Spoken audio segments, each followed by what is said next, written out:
think the appropriate term is as you were.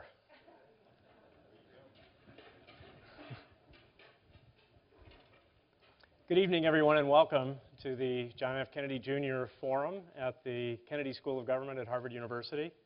And welcome also to our distinguished panel. My name is Dutch Leonard, and I'm going to be the moderator for tonight's discussion, which is going to focus on the ongoing development of doctrine and approaches and structures and methods for cooperation between military organizations and many other organizations, civilian, state agencies, and others, both in the homeland in the U.S. and also in other settings abroad.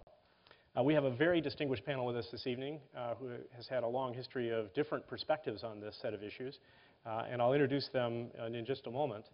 But I also wanted to observe we have a very distinguished audience here this evening.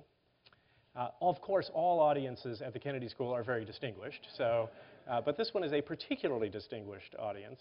Here we have a number of people who are participants currently in our program for general and flag officers and associated and affiliated agencies who are here from the Coast Guard and the National Guard Bureau and other agencies to help us think about how to develop the backbone and cadre of leadership that we're going to need in whatever the next event is that the United States faces in our future.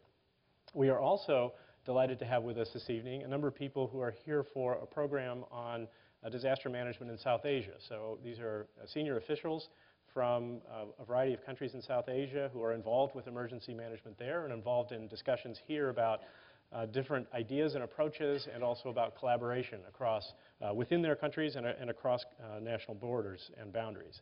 I don't think we've ever assembled quite this level of expertise, sort of collective knowledge around this topic in this room ever before. So I find it a little daunting, and I think I warned my panelists that we can expect some very well-informed questions. So our topic this evening is to focus on the ongoing future success of our ability to deal with what we refer to as landscape-scale disasters, very large, very complex situations. And the hope is that we are moving toward greater success in those events. The U.S. Armed Services famously has a very long list of really important assets that can be helpful in that regard. People with particular skills, equipment, resources, mobility resources, the ability to do lots of really important things. Incredible list of valuable assets for deployment in those disaster circumstances. But the ability to deploy those assets smoothly and in coordination with many other players has not always been historically, shall we say, pretty. And a number of people have worked over time to try to improve the capacity to interact successfully with all the other organizations that are involved in these major events. And the three people with us this evening are among the people who have been working on that. And if we make appropriate progress, we will all sleep better knowing that we'll have an even more effective response next time we have an event. So we have a distinguished panel to help us think about this. I'm going to turn first to General Craig McKinley, who's the chief of the U.S. National Guard Bureau and the newest member of the Joint Chiefs of Staff. Congratulations, General. He's had a very long and distinguished career as an Air Force officer, including a command pilot in various aircraft, including the F-16 and the F-15, which I always find a little surprising since he looms over me when we talk. Did you have a custom airplane, sir, that was built around you? Yes, I thought they might have had to do that. He now serves as the chief of the U.S. National Guard Bureau, and in this role he has been among the people who's been trying to help figure out what the appropriate doctrine is for a whole-of-government response to a whole-of-government and, in fact, whole-of-society response to very large-scale disasters. So, General, I thought we'd turn first to you. You've had experience with a number of these kinds of events. So tell us about where that concept is today, how it's evolving, and what you see as the status of our efforts to provide a useful synthesis, if you will, of these different powers. Thanks, Professor Leonard. It's great to be with everybody. And I'm ably assisted tonight with a number of what I proudly refer to as my board of directors, the adjutants generals of the states, territories, and the districts. So I hope none of them ask me too tough questions, because I do have some appraisals on my desk back home. Like I appraise the governor's people here. It's great to be with you tonight, Dutch. This is my second opportunity to be at Harvard, and great vision by the Commonwealth of Massachusetts, represented tonight by their acting Adjutant General Scott Rice and his wife Nancy. and another great group of folks in the room too. But Joe Carter and others, General Olstrom, yourself, we've all worked hard on bringing together this kind of a think group who can come together, discuss these very important issues, and what a great opportunity tonight with international partners to be here with you all tonight too. We look forward to your questions. They do anyway, I don't.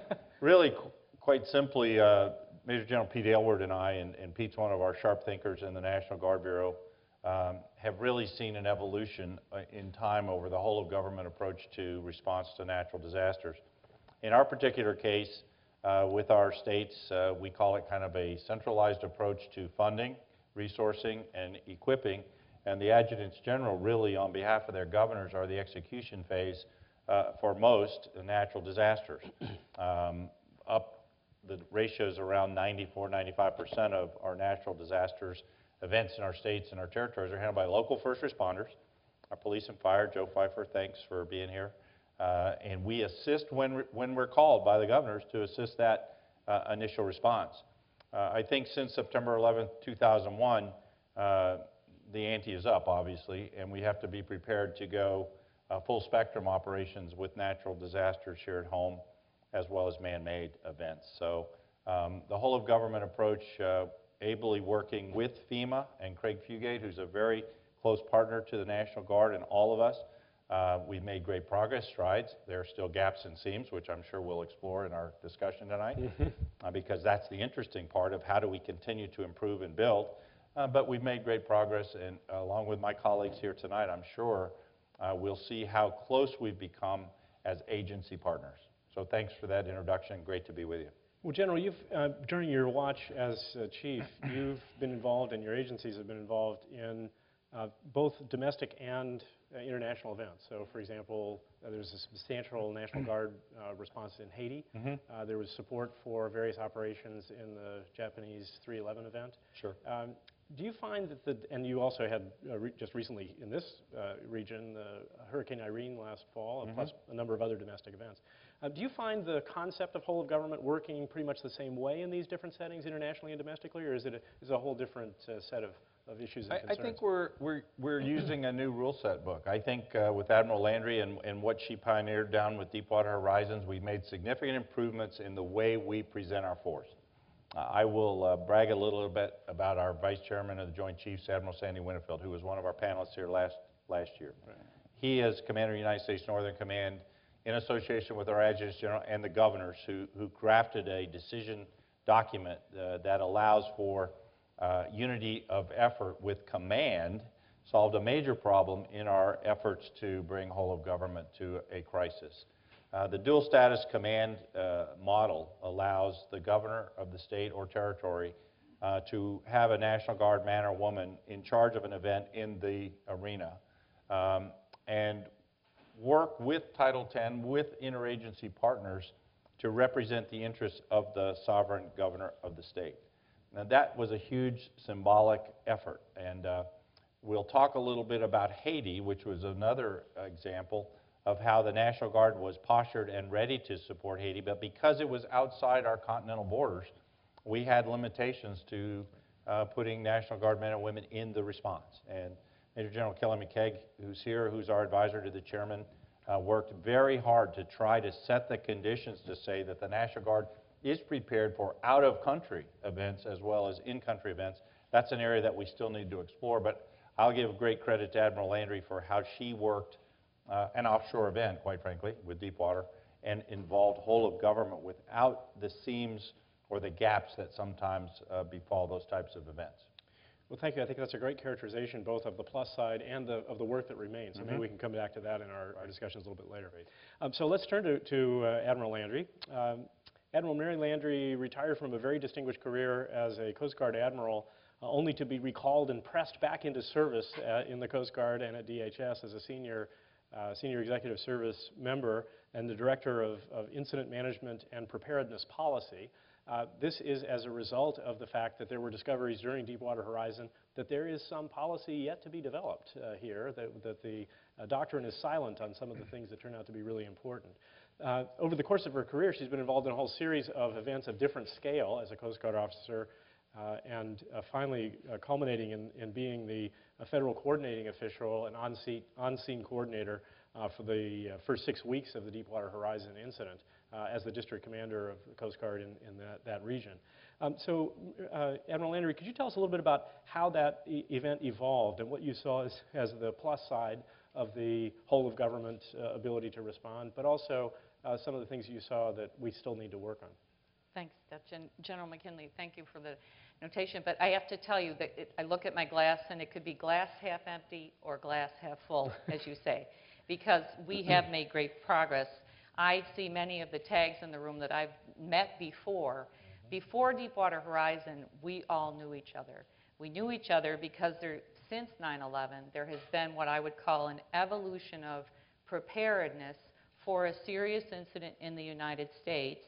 And we worked the Democratic National Convention here, and I was in the Volpe Center, and there were discussions between the National Guard Bureau and the Department of Defense. How will we balance Title 32, Title 10? How will we integrate these capabilities? And I looked at this suite of capabilities and said, may we never have to use it, because you prefer to prepare for things and be ready and not have things happen. We continued on with work in Katrina. We learned a tremendous amount in this country from Katrina. And when 9/11 happened in Katrina, we became a part of Department of Homeland Security. The Coast Guard moved from the Department of Transportation to the Department of Homeland Security, simultaneous with the Department of Defense standing up NORTHCOM. Many of you know this, but for the others in the room who may not be familiar, this has been an evolutionary process for this country. So General McKinley and I met right after Haiti when we were having an annual meeting of the National Guard, all the tags, the Coast Guard, the FEMA was there, the Department of Homeland Security, and we meet annually before hurricane season to identify what could possibly happen, what might be the gaps for the states, how may we be called into service. So General McKinley and I met. I applauded the work they had done in Haiti. One great example was airspace deconfliction.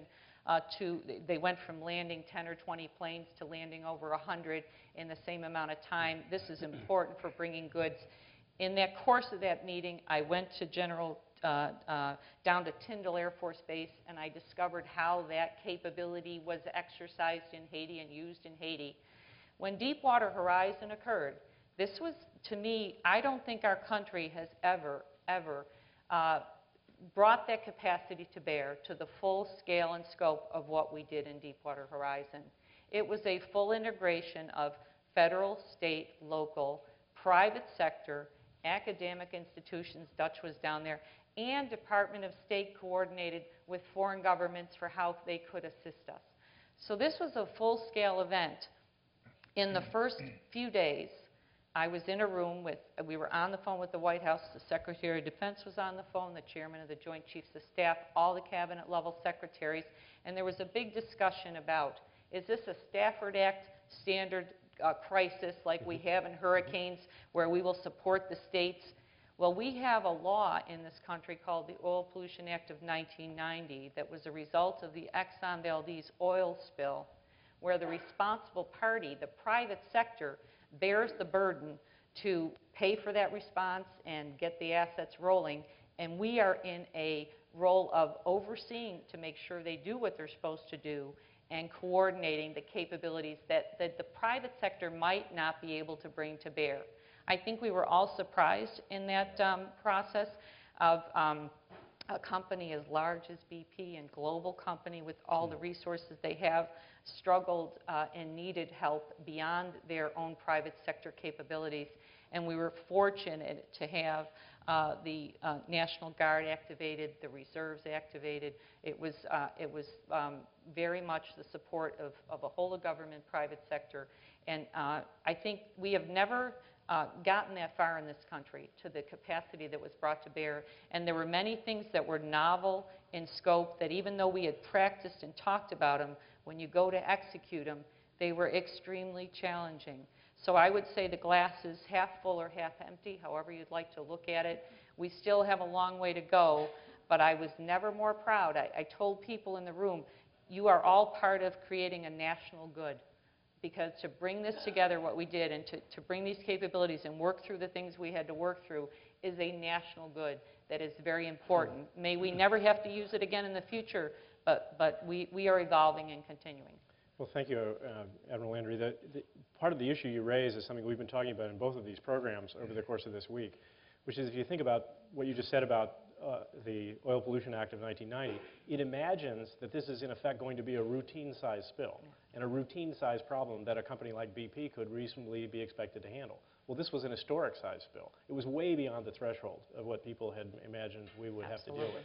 And as a result, it required a whole different kind of response, which hadn't really been contemplated. So you faced the problem of trying to assemble that response, even with the restraints that it had to be under the supposed burden, as you said, of the private sector. So that must have added to your difficulties in those early weeks. We had a foundation. We had a foundation from the work of the National Response Team, the Regional Response Teams, all the work this country had done since OPA 90 and Exxon Valdez.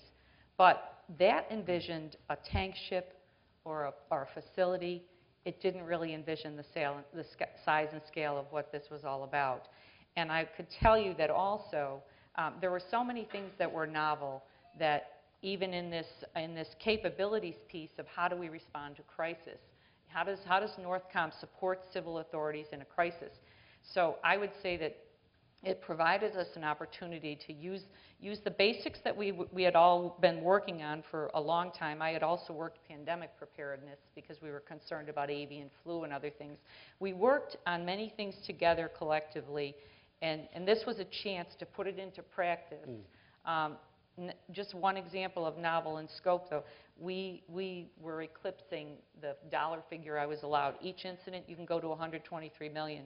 We were having to pay all these things up front. We quickly exceeded $123 million. Had to go to Congress to ask for more funding. By the time the government got to $123 million, the responsible party was at $900 million. So we were at $1 billion, and that happened very quickly. And we had to go and get authorization to go further because we knew we needed more. That's just one example of how you all of a sudden are eclipsing anything in scale and scope than was envisioned before. And I'm just really proud of the people that had to work through the policy issues, the actual mechanics, the authorizations, how to work through the legal aspects. All those things had to be thought of on the fly. I mean, basically, as we go. And that was very challenging. So the challenge of improvising in this setting where the things we had contemplated were of a much different scale and a much lower level of complexity means that you as a leader are suddenly plunged into a highly uncertain environment with enormous amounts of pressure without a lot to grow on, having to try to improvise those collaborations and so on. So maybe we can come back actually to this because I think this points to one of the areas where we just haven't thought enough about how to cope with that scale and level of complexity, and maybe we can direct some of our attention further to that. Well, finally, I'd like to turn to General Julie Bentz, who has a long and distinguished career that has particularly emphasized challenges that had to do with significant components of scientific knowledge and issues, for example, like nuclear events, in which she has a particular expertise. Including most recently the nuclear aftermath of the Japanese 3/11 event as Fukushima began, the nuclear power plant at Fukushima began to have difficulties. She viewed that particular event from the perspective of the White House, where she experienced a series of issues that were, on the one hand, political, and then multiple different interests involved, multiple different U.S. interests involved, and of course the interests of many other parties in the event. So, General Bentz, maybe you could tell us a little bit about how that evolved and how in an international setting, these issues played out and how that felt for the people who, like you, were trying to manage it. You bet. In fact, thank you so much. It's delightful to be here. The response to Fukushima was an interesting community where the Japanese, first off, we were so thankful that it was Japan, right? Good friends, good partners, totally capable of, if a reactor was going to go up anywhere, God forbid it ever happen again, but Japan had all the capability necessary to deal with that. And so We launched out in a very typical fashion the support that the Department of State gives, humanitarian assistance, disaster response. They pulled together a disaster assistance response team, the DART, that goes overseas for any kind of humanitarian aid where we can be of assistance. And we learned very quickly that the technical capability that we had to push out with the DART were folks that didn't traditionally go out. So a lot of our nuclear response capability was launching forward. And the Department of State, the U.S. Agency for International Development, and in their Office of Foreign Disaster Assistance, they look particularly at supporting the government of Japan, right? The government they go to, that's who they support, and the needs of that government. What was interesting in the response to Fukushima is that we also had a very large component of American citizens in Japan. We have 160,000 Americans who live on the islands of Japan. And many of those are the Department of Defense dependents, families, civilians, sailors, soldiers. And so the Department of Defense actually had a lot of interest and concern about what was happening in Japan outside the humanitarian assistance and disaster response. But then with the cloud, the plume coming off the reactor, people in the West Coast very, very concerned about what was coming their way. All of the folks in our territories and islands around Fukushima also very concerned. So if you look at those three populations that we were working with, you realize that they all had different owners or different communities that were responsible for them, right? The humanitarian assistance run out of Department of State. The defense dependents and those folks, a concern of Department of Defense. And the folks out in the territories and our governors, the responsibility of the Department of Homeland Security. So very early on, just the messaging to make sure that there's the one face, one fight, because it's a single plume, it's a single crisis. Just looked at from different populations. That was a very interesting and unique problem set that we dealt with. The second thing that was very challenging in the response was that it was just so incredibly technical. And the data really intimidated leadership. The folks making decisions, I mean, it was a simple question that they asked the technical community. Are we looking at 3 Mile Island or are we looking at Chernobyl?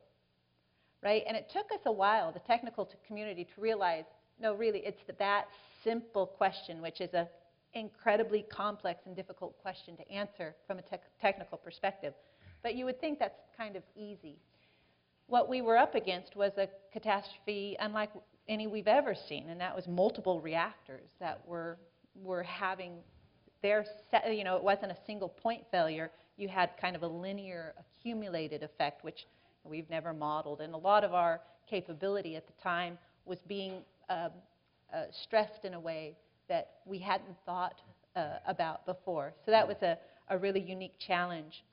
The other thing that was very interesting for me, because I came into the military right when Chernobyl happened, so as a very young second lieutenant, I was working in Europe in the response to Chernobyl. And one of the things that DoD has a lot of is capability.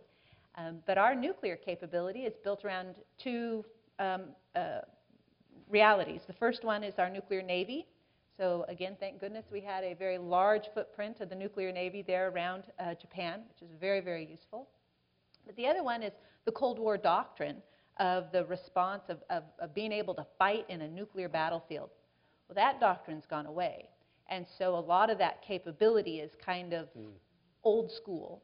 And so for some of the old timers to be able to pull that capability up and out, which still exists because it's a useful capability, and push it forward was quite a challenge, because we were retraining people on capability that only a very few people at kind of the captain major level had an awareness that it existed. So that was a very also intriguing response. Now, I will tell you, anything that got over there went on DoD airframes. All the manifests that got over there was well coordinated out of PACOM and the Department of State. And we pulled in about all the capability we had. And it was also a time to realize, you know, for these once-in-a-generation events, we do have capability, but it's not very deep. It's a thin capability. And at some point in time, we challenge that capability. We stretch it to kind of its limits. And you know, a question for the technical community is, you know, what capacity is the correct capacity if it's a once-in-a-generation kind of event? So anyway. So thank you, General Bentz. There's I think across the panel here, a very interesting characterization of what these events look like. Different events, but here are some of the features I picked up on in your discussion.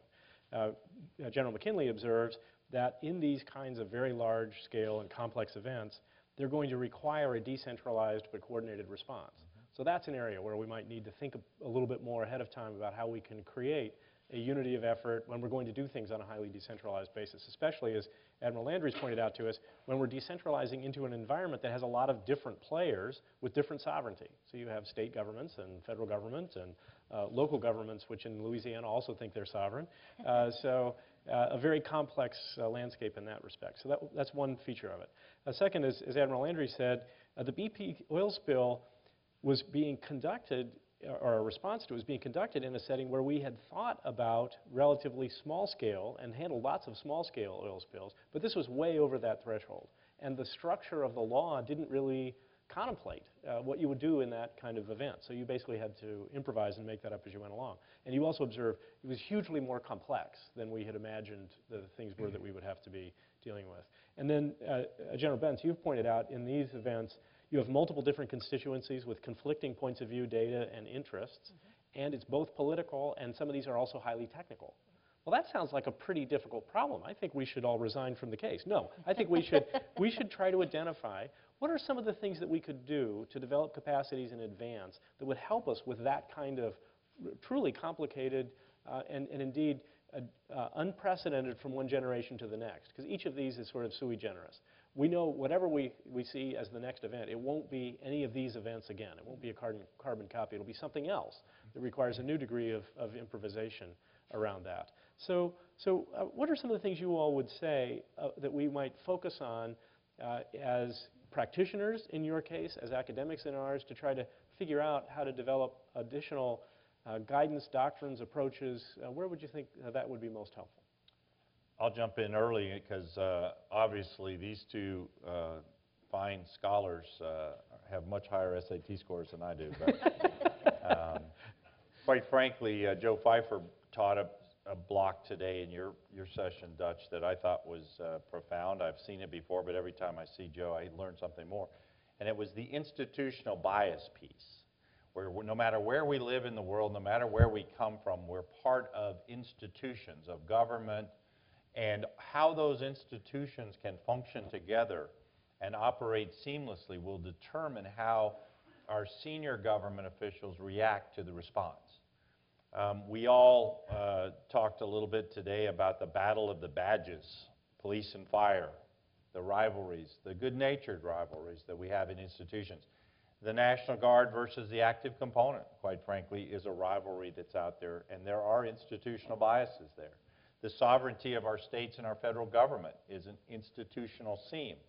And I think if we can work those pieces, as Joe talked about today, to make sure we can solve those issues before the event happens, before landscape changes, or the Gulf of Mexico becomes a toxic waste dump. Before that happens, if we can turn that and have an audience like this who can go home and say, have we thought through these certain issues to avoid that breakdown of institution?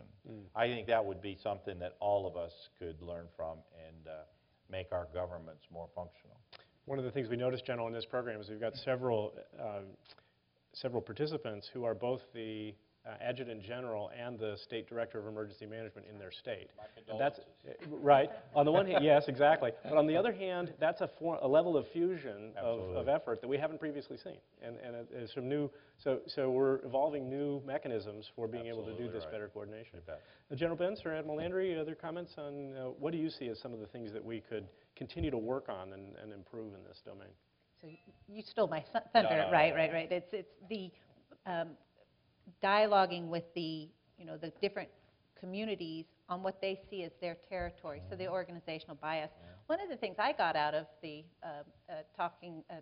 the training today was this concept of this mutual adjustment, where you start out in negotiation of kind of how do you deal in family environments. It's very basic kind of communication, and that as you get more structure in an organization, you go to standard operating procedures, and you get more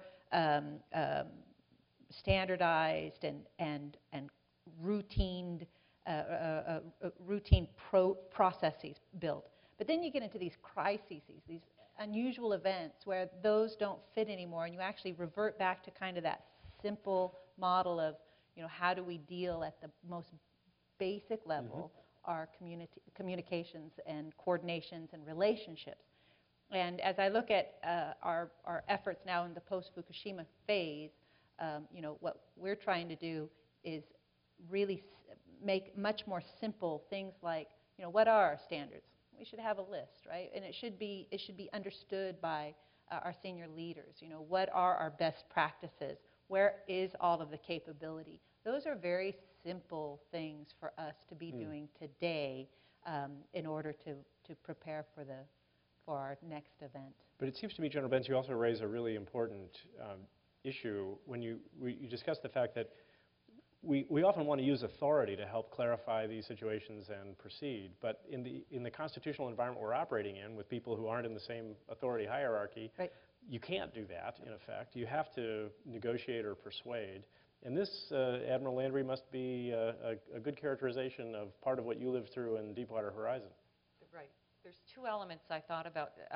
First of all, it was a corporate merger on the fly, if you will. And even though you have this underpinning of you have a law and a regulation, and you have years of experience working with regional response teams, national response teams, incident command system, we have been working in this country towards a commonality or a unity of effort and an understanding.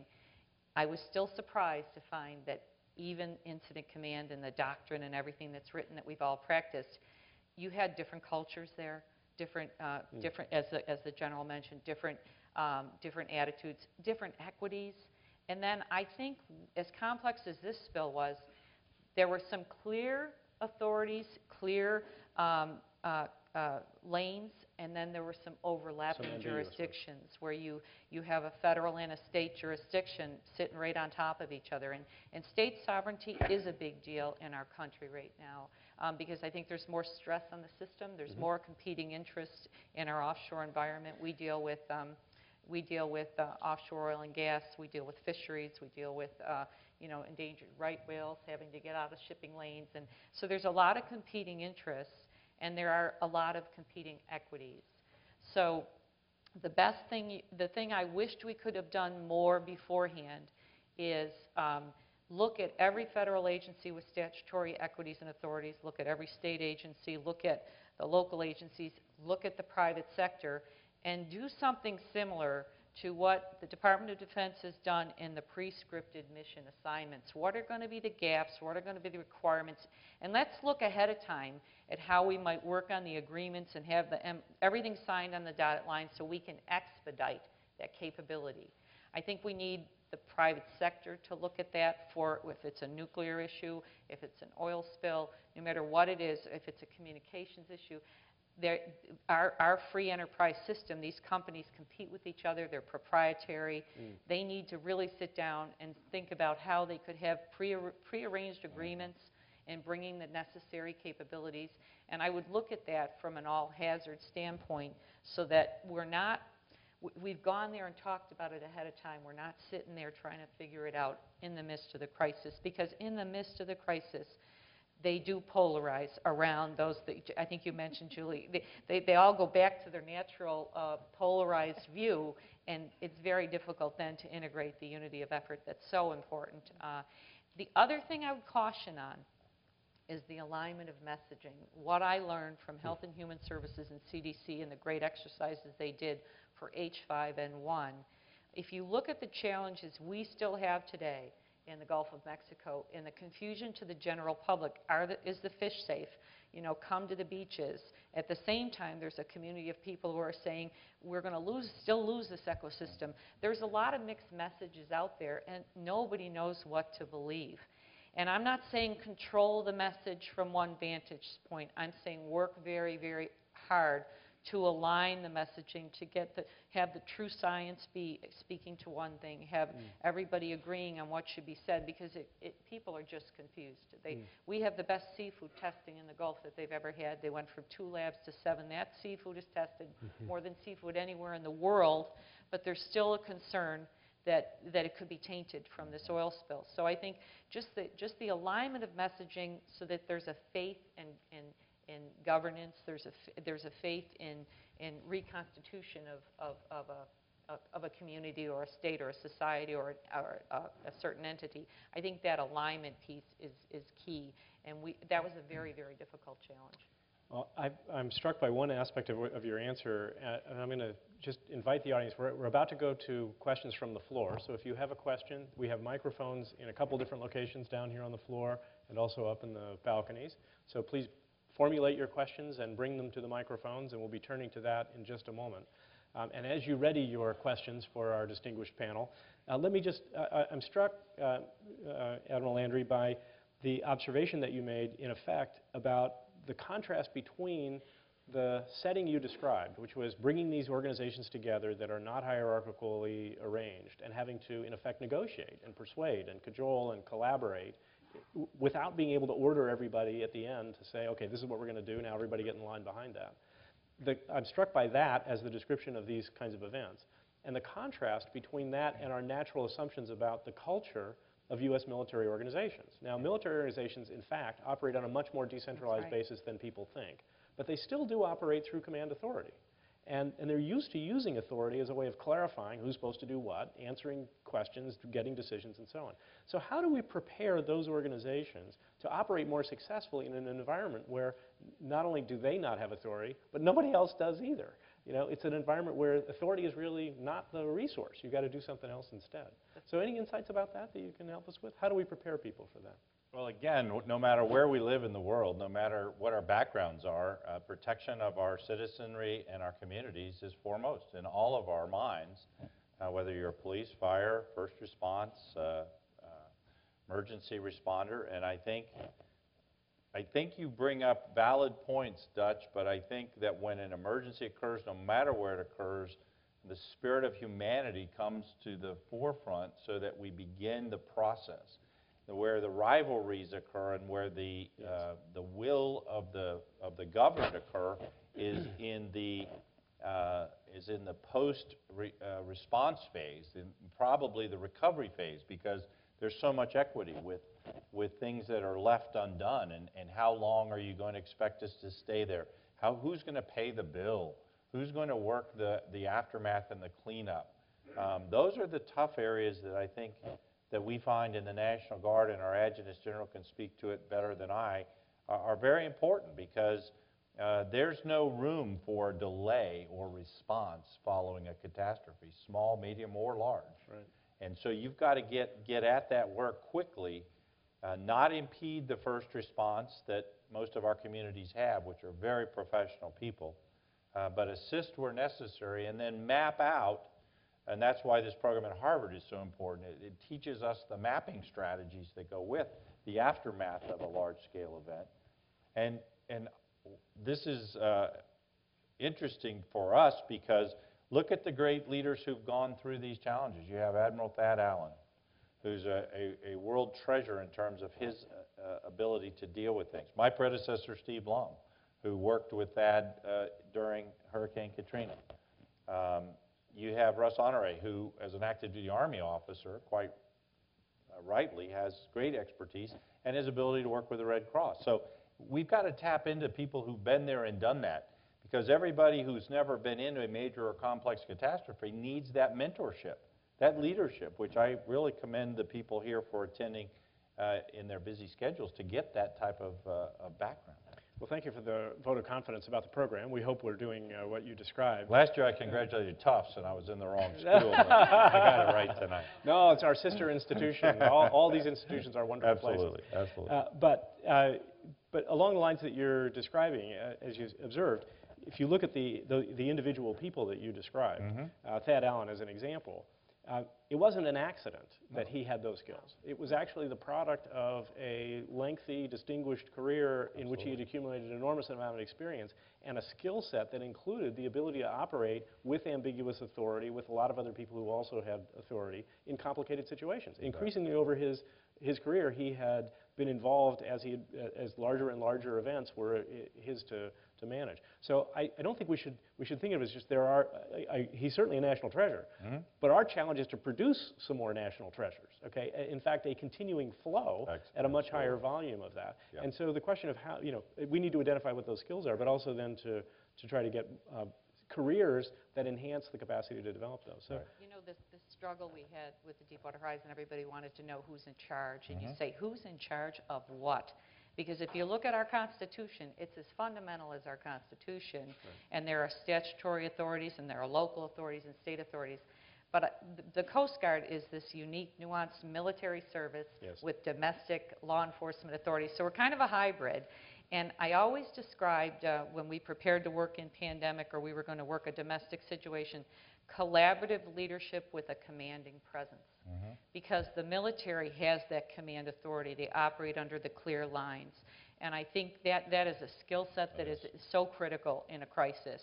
And I think you have to have that ability to have a commanding presence so that you can influence those with statutory equities who might need to slide a little, as we fought the debate about dispersants with the EPA and NOAA and the Coast Guard and the states and everybody who had equities in the decision. You really have to have that kind of collaborative leadership, respecting authorities, but still being able to have enough of a commanding presence that you can influence. Because you do have to influence, you do have to move the ball forward. You can't not meet the requirements of that response or that crisis. We really are going to turn to questions from the floor, so bring your questions to the microphones. Let me just pursue this issue about, because I think that's a very interesting description that you just gave of how people need to be able to respond, and it's the beginning of a doctrine about what the skill set would be. You have to be able to negotiate and collaborate while having a form of command presence that allows you to influence people in a way to get them to agree. Thad Allen actually says that. He says there were a number of situations where he had absolutely no authority over things at all, but when he told people that was what we were going to do, they seemed to think that was in fact what they were going to do, and we sort of did. Yeah. Yes. So they're prepared to, maybe that's the right way to think about it, but the command presence idea, I think, is very interesting. So that's part of our challenge, is to develop a cadre of people who have these kinds of skills. Part of it also sounds like it's to develop the structures within which we can do this. But I wonder if you have other insights about what you see as some of the frontier areas here that we need to focus more on and develop more guidance about. Well, we're working on how do you incorporate our domestic communities in an international response. That's hard because our domestic communities have gotten used to plugging into the national response framework. Well, we don't have one of those for an international response. And one of the challenges that we saw in Fukushima and a decision that was made was that the data that was coming off of those power plants belonged to the government of Japan. And even though we were capturing it and we were analyzing it, that data went back to the government of Japan, and they were the ones who released it. So you talk about authorities, you talk about the sovereignty of the nation or the state. Right. And that was a very challenging way of doing business, but it was the right way of doing it. It sounds like you had to figure that out as you went along in this event. Absolutely. Admiral Landry, though, wasn't that similar with BP? They held the proprietary rights of how much oil was leaking in the Gulf. How did you get their data, and how did you validate their data? It's across all our institutions, the reliability of information and the trust you have with those who you're doing business with. you do have subpoena authority. I think it is important to understand that from the beginning, the Department of Justice was involved, and we have, along with a search and rescue case and 11 lives that were lost tragically, but many were rescued. You had a search and rescue case, you had a pollution spill, and you also had a what's called a marine casualty investigation, which we initiated. But we always initiate that, and that's a civil proceeding with an understanding there could be potential criminal. And so we had, and I have the utmost confidence in our rule of law and in our system of governance that simultaneous with all that going on, the U.S. attorneys are right there, and we know what needs to be done in the course of this response. And fortunately, we have enough experience in how you have to document and how you have to record and keep records of everything that goes on, every decision that's made. So it will all come forth, and I have the utmost confidence that this will work its way through. And so we'll leave it at that for that. That's part of it, because it's still an ongoing case. But as you and others have observed, the BP oil spill was a new spill of national significance every day. Yes, So it was like, we have a threshold for what we say is national significance, and this met that every day for 90 days. So can we mention, too, it's important, the threshold we crossed when Admiral Allen was named the National Incident Commander is important. We have the stand-up of Homeland Security. We have Homeland Security Presidential Directive 5. We have the National Response Framework that used to be the plan, but they updated it after Katrina. Under this Homeland Security Presidential Directive 5, Secretary Napolitano is the leader among equals to coordinate across all the cabinet-level agencies. At the time, Secretary Napolitano. And interestingly, that design of a spill of national significance such as this was says, we will name a national incident commander to represent that cabinet-level secretary who may get other things going on because of the duration of the event. Well, the day he was named the National Incident Commander, and the fire chief and I were talking about this, was the day that the bomb went off in Times Square, a car bomb that could have been much worse, heaven forbid. And I'm sitting there understanding full well we needed the National Incident Commander because we know we need the Secretary of Homeland Security to take care of other things that may happen. We went on to have floods and other things going on. So how do you keep that? And under that National Incident Commander, it is collaborating across all the statutory equities and down with the states. And Admiral Allen was perfect for it, as you say, because he has years of experience. But it didn't make it easy, I'll tell you. If you ask Admiral Allen, I mean, this was one of the tougher ones that it was tough on everybody. It was every federal agency, every state agency, every local person, the private sector. And initially, we thought BP had all the capability to meet the requirements of this because of the technologies and that, only to find out we had to pull in the Department of Energy and others to help, and the Department of Defense to help and assist in solving the problem. So really, it was unique. I think that's a great description of the general nature of these kinds of events that we're trying to prepare people for. So we're going to go to questions. Let me say what a question is. First, a question begins by identifying yourself. Say your name and, if you want, your affiliation here. And then a question consists of a very short statement with a question mark at the end. So please, let's go first. I think you were first in line. My name is Yusuke Saito. I'm a student at the Kennedy School. I'm actually from Japan. And it's not the question, but I just wanted to say thank you for helping when we had an earthquake. Actually, 16,000 people died because of the tsunami, and also 3,000 people are still missing. And I was at the Tokyo, and I was kind of devastated by the event. But because of the Tomodachi operation, like friendship operations, we are very, very encouraged by what you have done. So I just wanted to say thank you for everything. Thank you. Thank you. Thank Welcome. you. That's very nice of you to say. Thank you very much. We'll go to our second question. Hi, my name is Evelyn Betcher. I'm a second-year master's student in the Regional Studies East Asia Master's Program in the Graduate School of Arts and Sciences here. My question follows that previous question. It's about international cooperation and disaster response. And it's my understanding that after the disaster in Japan last spring, in addition to the very positive response to the U.S. military's role, there's a great deal of domestic attention within Japan on the SDS role as well. And so my question is, how has that how did that event change the SDF's and or other regional militaries' approaches to humanitarian and disaster response? And what are the greatest challenges that we face or in differences to that response, different approaches for future foreign military-to-military disaster and humanitarian relief operations? Thank you. Who would like to? Well, the National Guard, and again, I compliment the leadership in the room today. For 20 years, we've considered building partnership capacity of vital interest to our organization. What started out in the early 90s as kind of a science project, demographically affiliating states like Illinois and Poland and Maryland in the Balts, has grown into 65-nation partnership where our military-to-military relationships are vitally strong, and we do disaster response as part of our training with our military countries. So the gentlemen and ladies in the room representing their states and territories feel that that's really critical.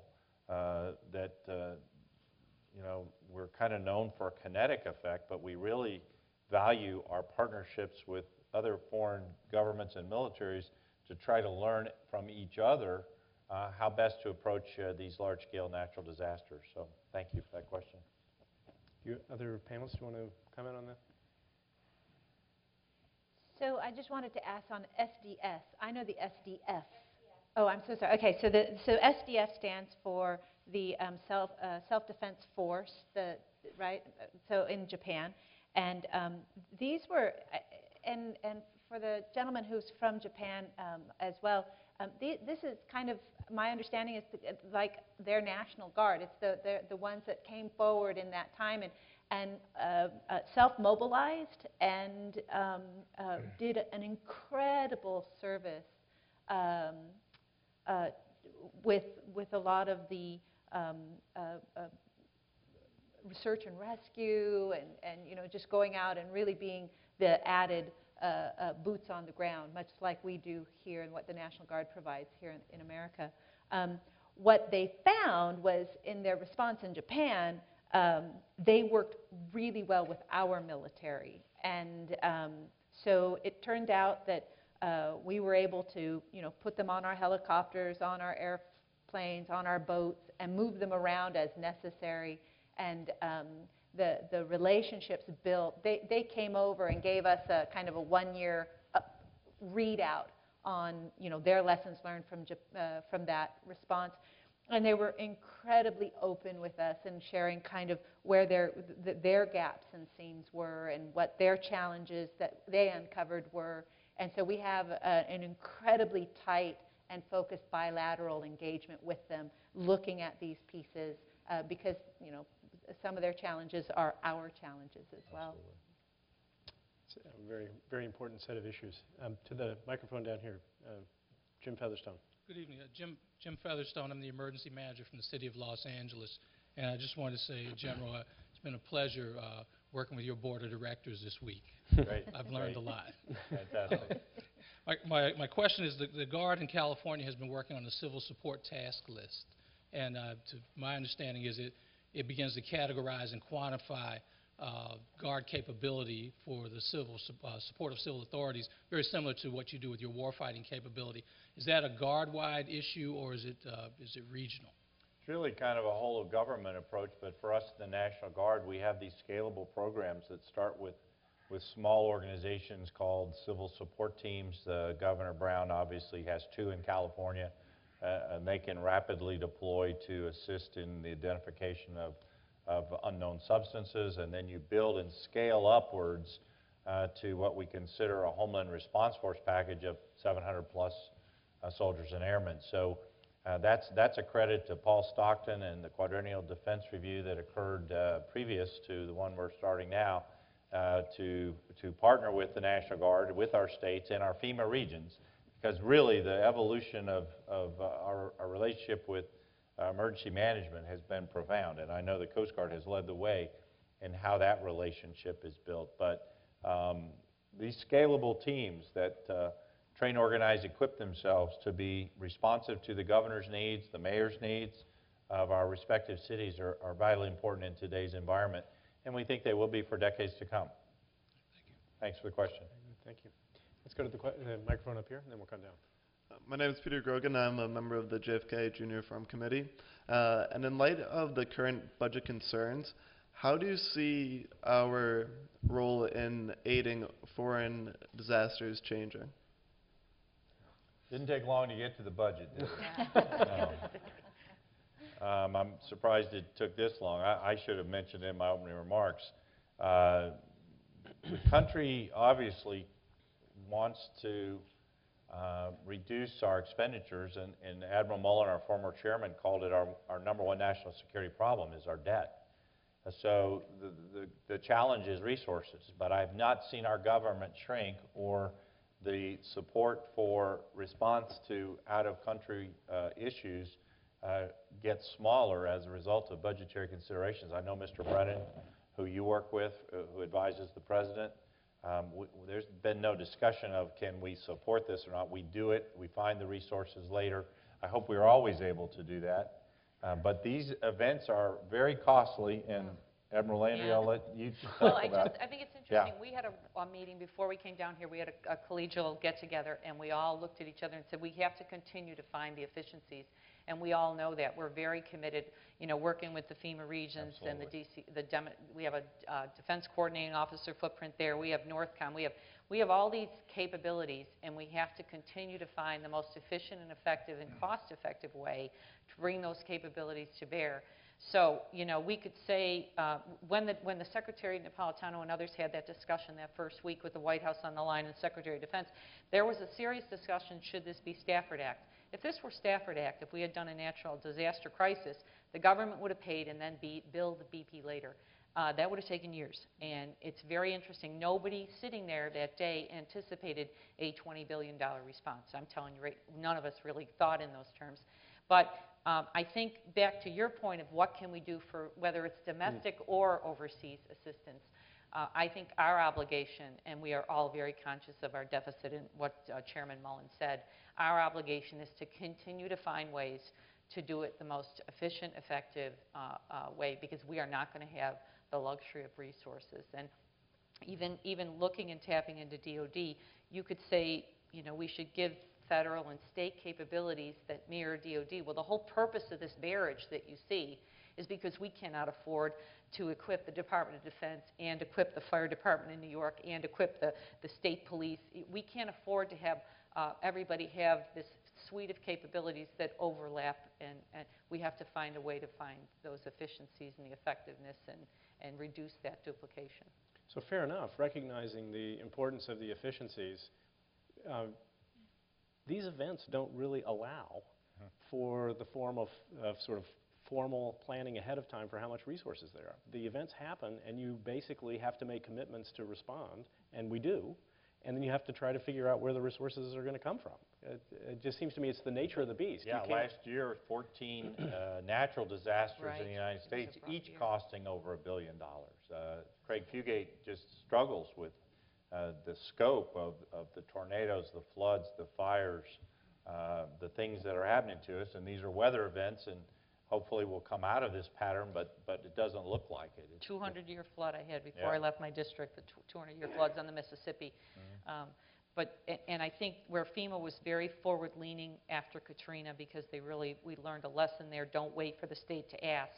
As you go to be forward-leaning with those resources, how do you afford that? It is a struggle, and it's a struggle for the states, and I think as they have to pull back and not offer as much up front and put the burden on the states budgets are challenged. I mean, we have a global financial challenge. I think other countries. Yep.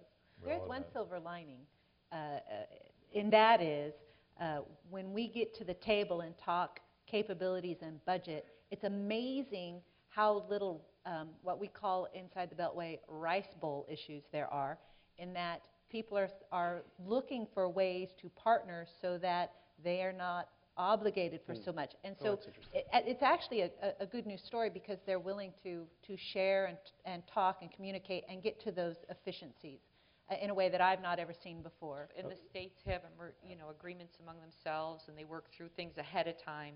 I think the private sector, I keep pressing that, because so much of our critical infrastructure in this country is owned by the private sector. We really have to encourage the private sector to partner like that, even though they compete with each other. You know, these companies, they need to do the same kinds of things that we have been doing for the last several years. But I think this is a really interesting insight that the budget pressure itself is forcing a form of collaboration and exploration for abilities to work together, which has lots of other benefits if you hear the earlier part of our discussion. So that's very helpful. Bert Tussing. Hi, Bert Tussing, United States Army War College. Admiral Landry, you touched upon something which has been a frequent amount of our discussion this week, the importance of strategic communications in the process of our preparing for, first of all, responding to as necessary and recovering from disaster. My question for you is what happens when we go to the next level, when we go beyond disaster, when we go to catastrophe, when we approach what Administrator Fugate is calling the maximum of maximums, when we approach the complex catastrophes that DoD is now working very, very hard to approach. What do we tell the people? How do we prepare them? You all know very well that we go frequently very far out of our way to let them know that government will handle things quickly, efficiently, effectively. But, for instance, God forbid that the New Madrid fault should occur, there's nothing that we can do that's going to soften the blow. So what do we do to make our people the vital factor of resilience for the country when the time comes? I think Administrator Fugate and Secretary Napolitano, and the folks are very focused on trying to manage American people's expectations. I watch Florida, and the governor says you have to have 72 hours worth of goods, and they start complaining at 24, where's my water, where's my whatever, when they have a hurricane.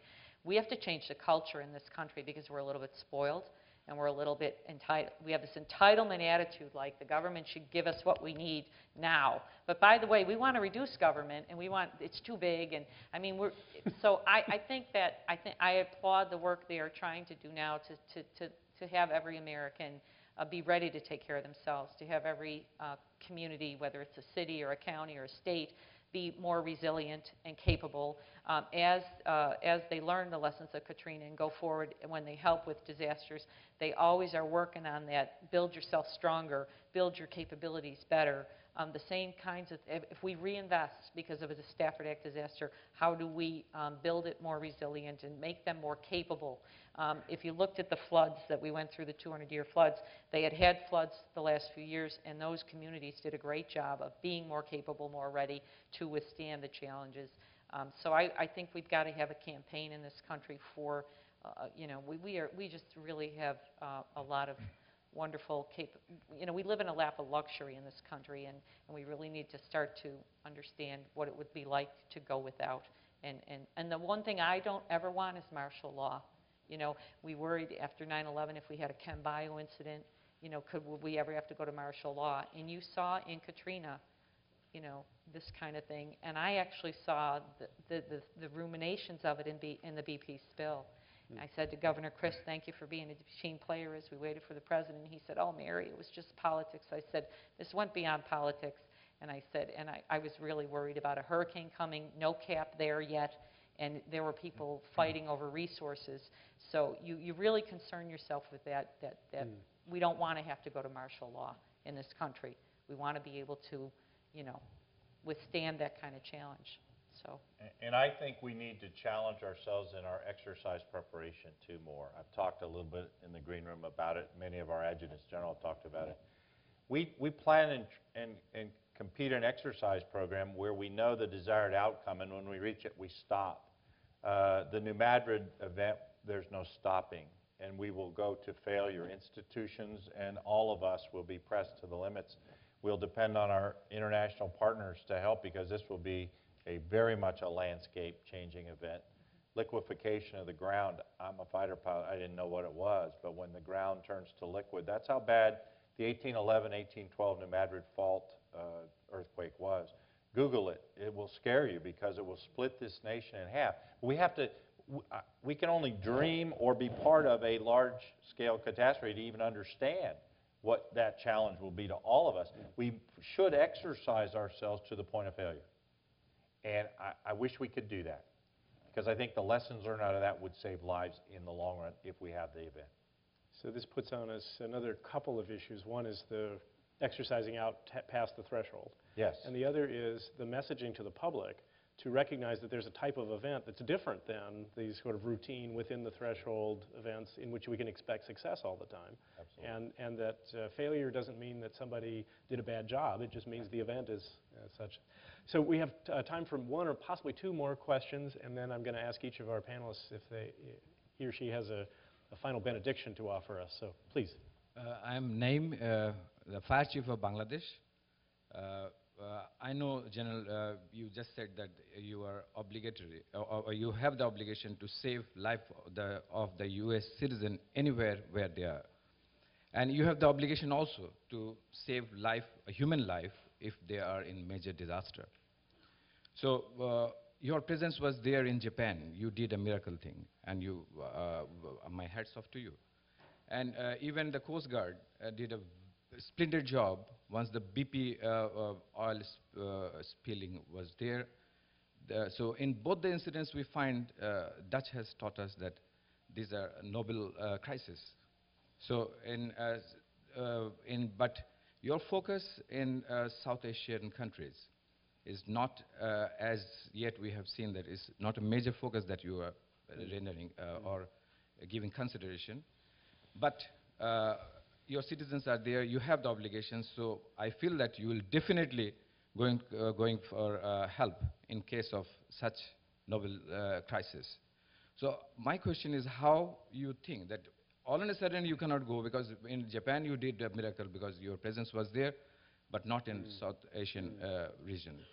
What is your priority to develop the relationship, bilateral relationship with the countries of South Asia, or there is a regional organization called SARC is not that effective?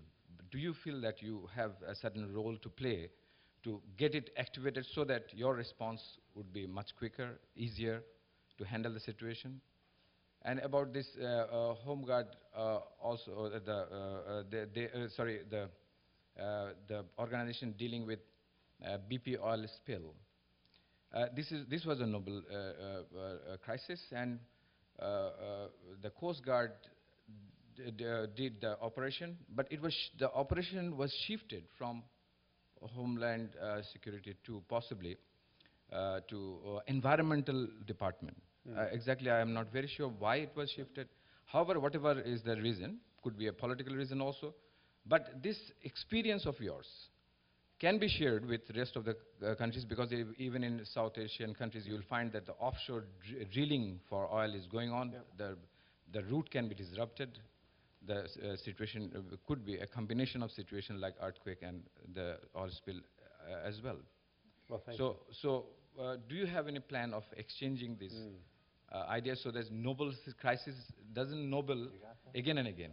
Thank you. Well, thank you. I think you've managed to ask both of our last two questions. So, Julie's got So I have to tell you, I'm a member of the Oregon National Guard, and we have a state partnership program with Bangladesh. So I'm very, very pleased that you answered this question.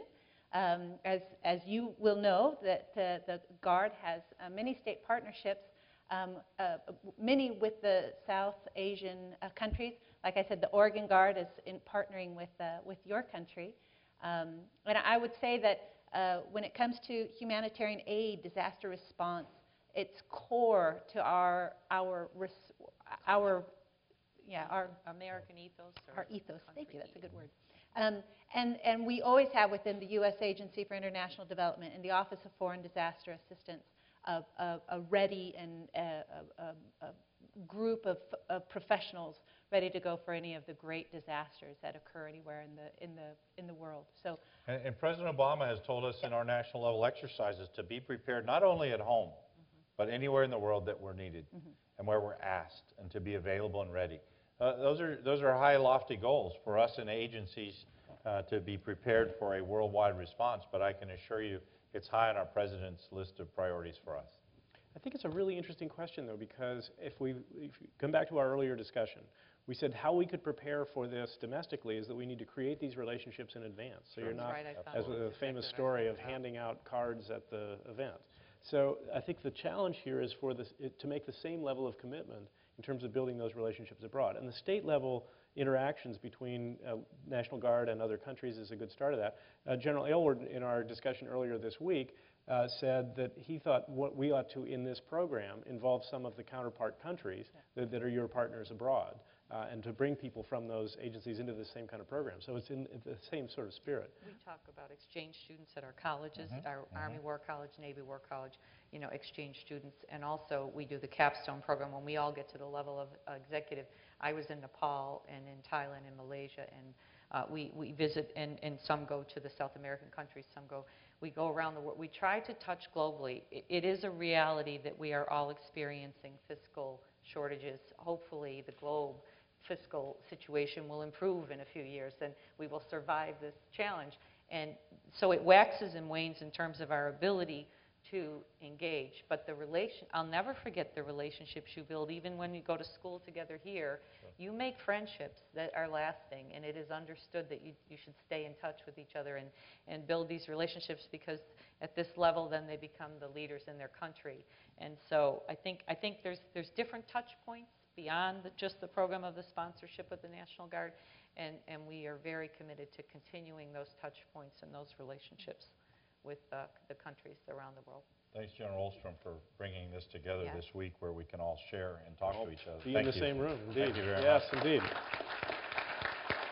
And Admiral Landry, did you want to comment on the Deepwater Horizon EPA? I should mention, too, BP is a global company.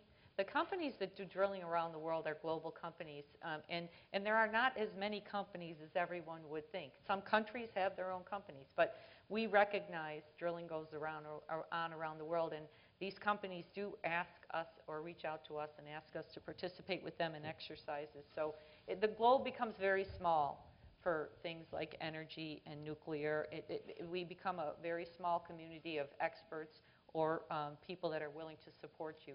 So the promise I think we can collectively make is, no matter what type of challenge you may meet, we will find the expertise within our country to assist, and we will even find the expertise in the private sector and globally to assist, hopefully.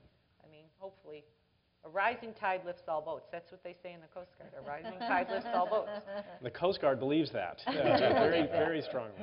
And that's maybe a good note on which to bring our questions to an end. And I want to come back and ask each of the panelists, just give each of them a moment to, suppose you were addressing a sizable group of already senior but still emerging leaders in emergency management and disaster response from the United States and affiliated agencies and from around the world, because that is what you are doing. That is who is here in front of you today. What would you tell this group about how they might continue to prepare, the things that they could work on, a final thought that you might have about coming out of our conversation tonight? General Bentz, why don't we start with you? So a final thought that I would give you to think about, we talked about the 200-year flood. We've talked about, you know, the 1,000-year earthquake. I have evidence that in my world, I've got a once-in-a-generation kind of catastrophe using my people of the nuclear technical community.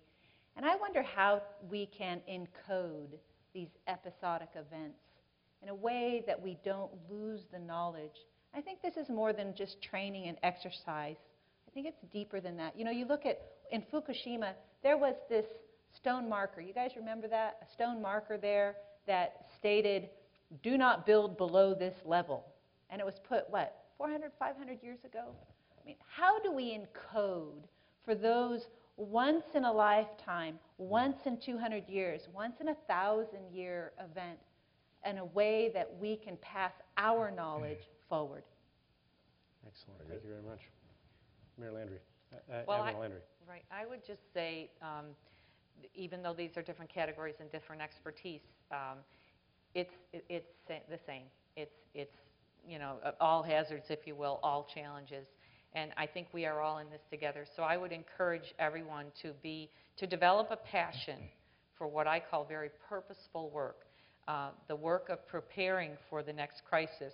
And don't think it's unimportant to your day-to-day, whatever you're doing. It's not, because it is scalable. You will use the skill sets. You just have to promise that you will go forward, thinking outside the box a little bit about what could happen and how you will contribute.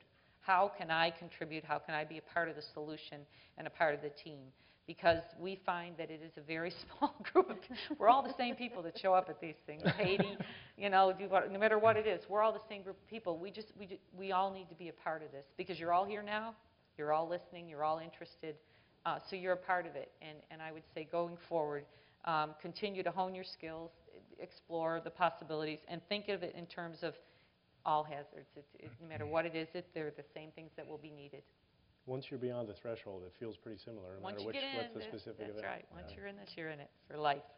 General McKinley. Dutch, thanks again for the opportunity to be here at the Kennedy School. I'd like to thank the Adjutant General and their representatives for what they do, and they make my job easy. This is probably one of the last few times I'm with them, and I appreciate all the great support they've given us. In my recent leadership history, I can recall 3 things which have been labeled failures, and nobody in this room ever wants to fail. We wouldn't be here tonight if we didn't want to learn and be better and never be labeled failures. But there was a failure of imagination, as Richard Ben-Minister called it in the 9/11 Commission, that our nation missed signals. We weren't thinking outside the realm, and we potentially cost ourselves time, trouble, and lives. So imagine the things that can happen. I don't think we ever imagined a BP oil spill either. But we have to. We are all in the business of trying to think of the possibilities that can occur that will require us to put a plan into action.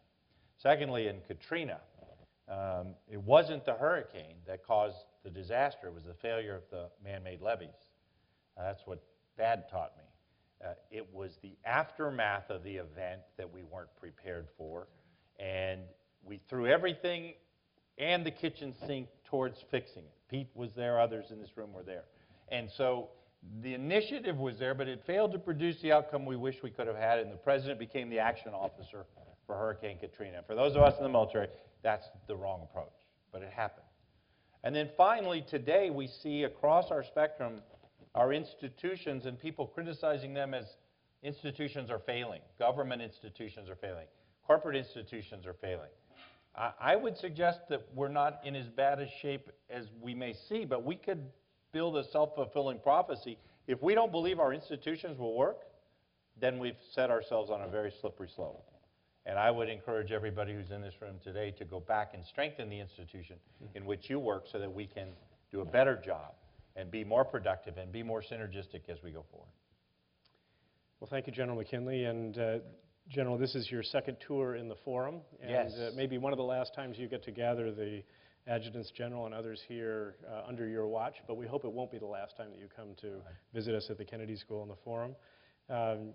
Admiral Landry, this is not at all your first time at the Kennedy School. You were here both as a National Security Fellow and in one of our programs, and we hope you will come again many times.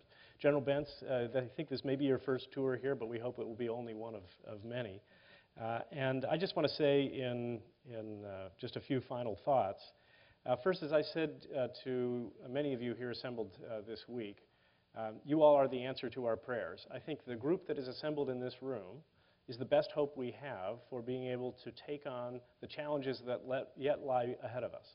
We've made a lot of progress under the tutelage and watch of these 3 panelists and their compatriots in the various agencies. We've made a lot of progress. We are very different today than we were even 5 years ago. And 5 years ago, we produced better responses than we were thought to be producing. But today, for example, the response to Hurricane Irene, I think, is nothing short of brilliant. And hasn't been really talked about that way, but I think we need to bring more attention to that. So we've made a lot of progress. But as you've laid out before us, there is a lot of work still yet to do. And so you are the best hope we have for continuing to make progress on these issues. Our very best hope is the people and the organizations and the agencies that are in this room. And that's why, General McKinley in particular, we are so pleased to have the opportunity to work with the group that you've brought us. We're delighted by and very grateful for the vote of confidence that places in us, for the ability to convene this conversation, and we hope to support the making of additional progress in this direction, because we don't think that there are more important problems than these. There may be equally important problems that are thought about in this building, but there are not more important problems. The issues of these landscape-scale disasters are career and life-defining events for the people who live through them. And if we can continue to make progress on that, we will have reinvented fire, because there's still yet very good work to do. So we're very grateful for the opportunity. I thank all of you all for coming out tonight and for your questions and for your engagement with this issue and for all of the good work that you will yet do. Our final hope for you is that all your future emergencies will be entirely routine, but we can't guarantee that for you, and we hope that we'll make progress on all of these. Please join me in thanking our panelists tonight for being with us. Thank you very much.